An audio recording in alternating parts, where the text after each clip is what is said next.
Baik, selamat datang di channel @growwithsen. Terima kasih buat kamu yang sudah meluangkan waktu untuk mendengarkan dan menonton video ini.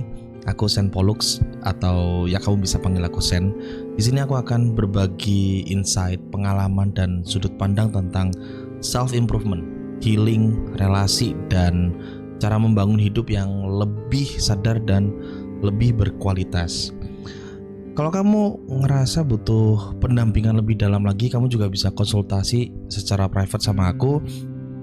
Dan agar terus berkembang dan terus menghadirkan konten yang bermanfaat, kamu bisa memberikan donasi melalui https://sociabus.com/growwithsen/donate ya.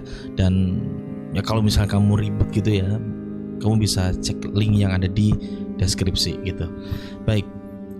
Dalam video kali ini aku bakal ngebahas tentang yang namanya gaib itu halusinasi. Oke.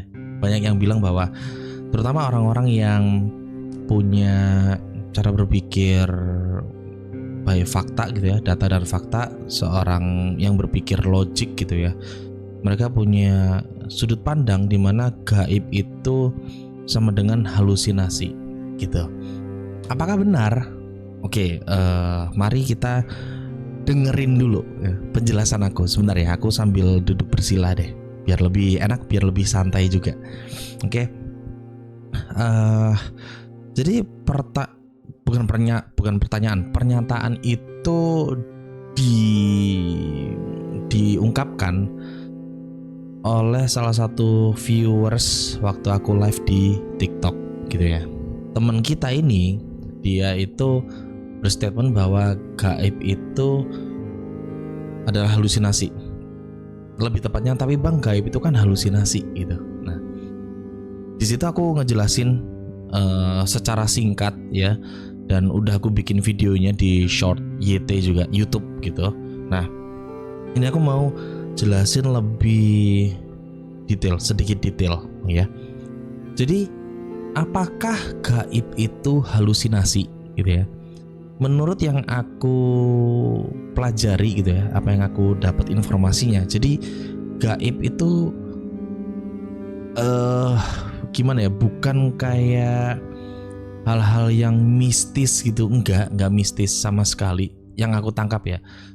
Gaib itu adalah sesuatu hal yang belum bisa ditangkap oleh indera kita atau dengan alat tertentu kayak gitu. Oke. Kalau misalnya sudah tertangkap oleh indera atau dengan alat tertentu, itu namanya udah bukan gaib, tapi itu adalah sebuah data atau fakta. Contoh, kalau di zaman dulu banget ya, belum ada teknologi maju gitu, atom itu adalah sebuah hal gaib. Oke, atom itu adalah hal gaib, di mana diri kita ya itu tidak ngerti gitu loh. Kita tidak bisa menangkap secara indera kita atau alat pada zaman itu untuk mencari atom. Atom itu apa? Nggak tahu. Di zaman dulu atom itu dianggapnya malah nggak ada justru. Aku itu sering bilang gini, sesuatu hal yang tidak bisa ditangkap oleh indera atau dengan alat tertentu bukan berarti hal itu tidak ada. Oke, bisa jadi itu ada, tapi karena kita belum bisa menangkapnya aja gitu. Kita belum bisa menangkap dengan indera kita atau alat tertentu itu, ya bukan berarti hal tersebut itu tidak ada kan. Nah, aku pada waktu live itu aku menggunakan analogi kamar gelap atau ruangan gelap. Jadi analoginya gini, kita ada di suatu ruangan, oke? Kita ada di suatu ruangan sendirian, dan ruangan tersebut gelap banget.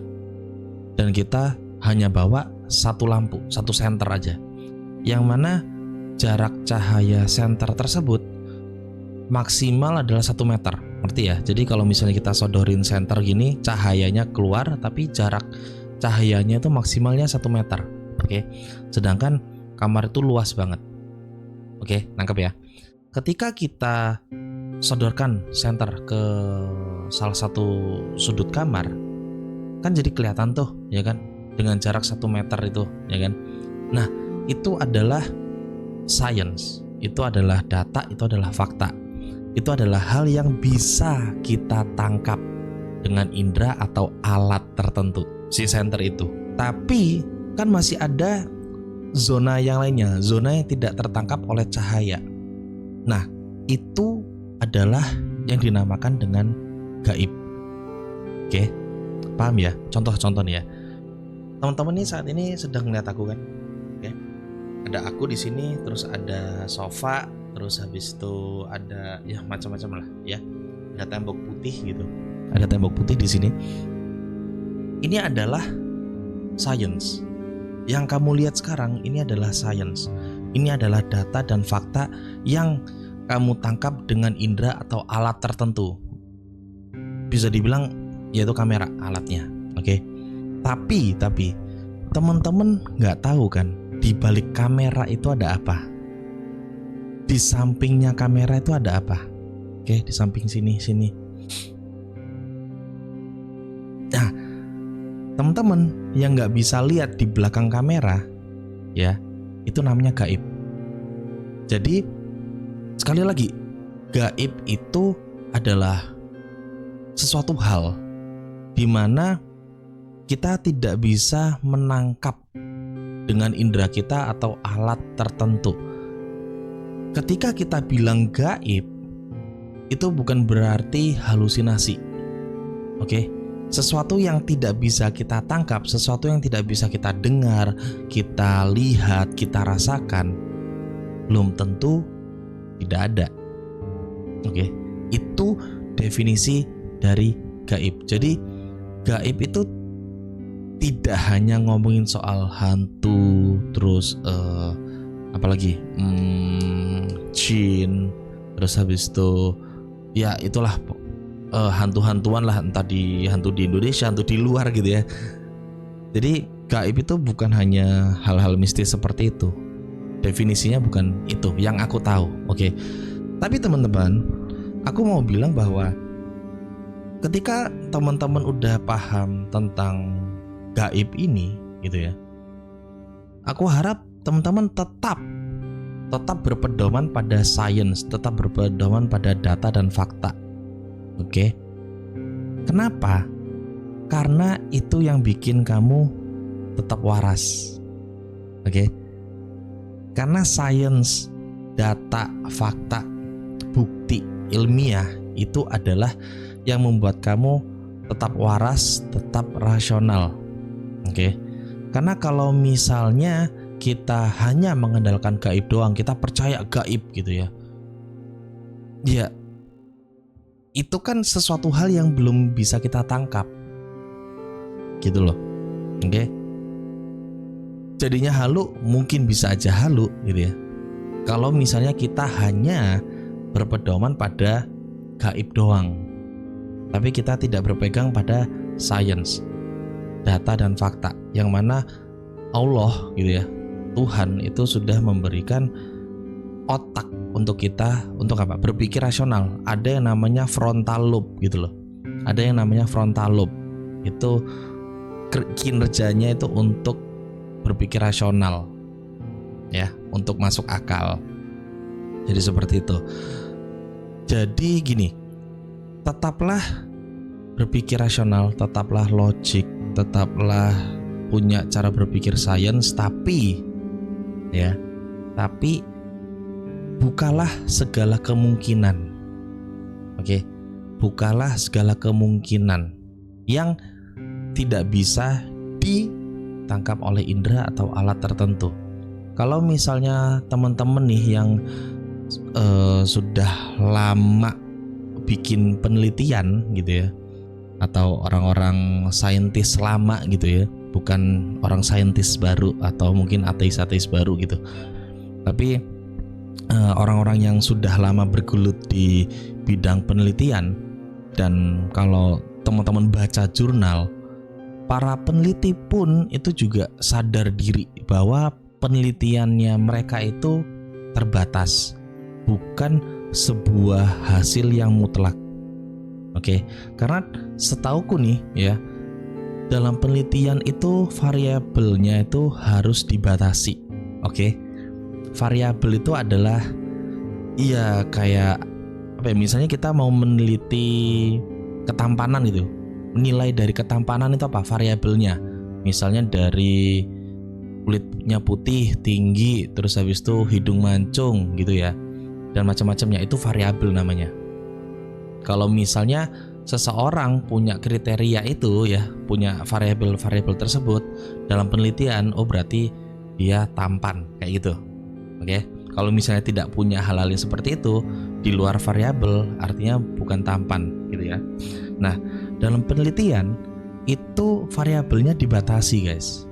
Oke. Cuman 2 atau 3 kayak gitu. Ya.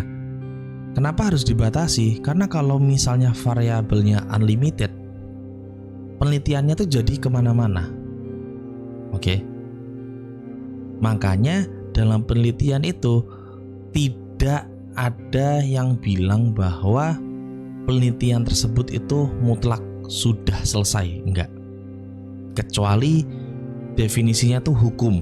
Oke, hukum. Kalau hukum itu sudah pasti notok jedok gitu. Ya, udah pasti kalau hukum. Tapi kalau misalnya kayak penelitian, teori, itu masih ada kemungkinan bisa berubah teori itu. Oke? Jadi saran aku adalah biar gini, biar teman-teman tidak berpikir hitam putih ya, black or white thinking, dimana black or white thinking memang dibutuhkan untuk peristiwa-peristiwa atau event-event tertentu gitu. Misalnya kamu seorang peneliti atau kamu lagi bikin skripsi, bikin jurnal gitu ya. Black or white thinking itu diperlukan. Tapi kalau misalnya kamu dalam hidup menggunakan black or white thinking, kamu akan kaku, kamu akan stres gitu. Oke? Kamu akan ibaratnya banyak orang yang nggak suka sama kamu gitu. Ya, karena kamu melihat dunia itu hitam dan putih, benar dan salah, valid tidak valid gitu ya, logika tidak logika gitu. Oke. Apalagi ya, aku mau ngomongin bahwa ya mulailah sekarang buat teman-teman nih untuk punya yang namanya paradox thinking. Oke, paradox thinking ini, pola pikir ini itu aku dikenalin sama mentor aku namanya Pak Arif RH ya. Beliau bilang bahwa kalau misalnya mau hidup enak gitu, mau hidup enak, miliki pola pikir paradoks, oke? Paradox thinking atau paradox mindset. Buat yang belum tahu paradoks itu apa? Paradoks itu gampangannya adalah dua hal yang berbeda tapi sama-sama benarnya. Oke, dua hal yang berbeda tapi sama-sama benarnya.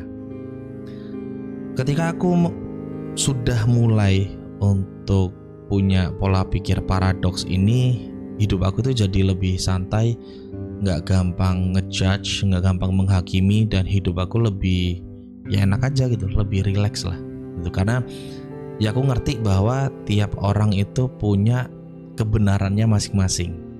Oke, tiap orang punya kebenarannya masing-masing, dan ya alhamdulillah minim konflik lah ketika aku punya pola pikir yang seperti ini. Dan aku harap buat teman-teman yang sedang mendengarkan ini gitu ya, kamu juga harus punya yang namanya pola pikir paradoks ini. Oke. Jadi seperti yang aku bilang tadi, ketika aku menjelaskan tentang gaib itu bukan halusinasi, bukan berarti kamu totalitas oke lah aku akan cara berpikir gaib itu ada bla bla bla bla. Tapi kalau misalnya belum bisa dibuktikan, ya bisa dibilang halu sih. Oke. Kecuali kalau misalnya kamu emang berdedikasi untuk membuktikan bahwa apa yang dianggap orang hal gaib itu menjadi nyata, menjadi sebuah data atau fakta yang valid menurut sains. Seperti itu. Ya, dengan kamu memiliki pola pikir paradoks, artinya kamu berpikir secara logik tapi sekaligus berpikir secara beyond. Oke. Berpikir secara gaib, dimana dalam arti aku akan tetap rasional tapi aku akan membuka diri bahwa ada hal-hal yang masih belum terpecahkan. Kalau misalnya dalam Islam itu bahasanya wallahu alam, gitu ya, hanya Allah yang tahu gitu. Oke. Pembahasan kali ini cukup panjangnya, udah 17 menit nih gitu. Dan aku harap teman-teman bisa memahami penjelasanku yang niatnya sih untuk melengkapi gitu ya, melengkapi penjelasanku yang di short itu gitu. Jadi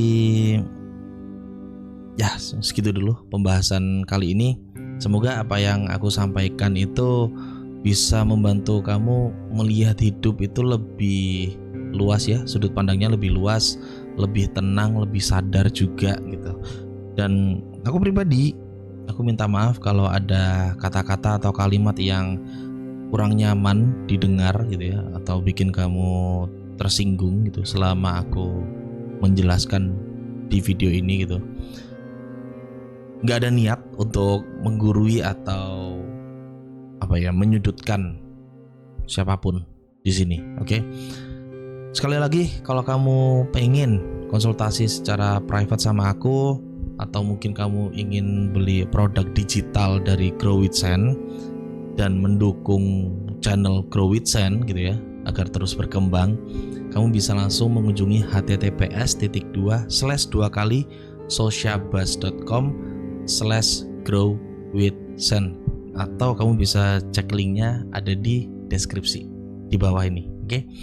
Jangan lupa juga untuk like video ini, di share juga videonya kalau menurut kamu itu bagus dan ada orang lain, orang terdekat yang membutuhkan atau mungkin bingung gitu ya tentang gaib ini.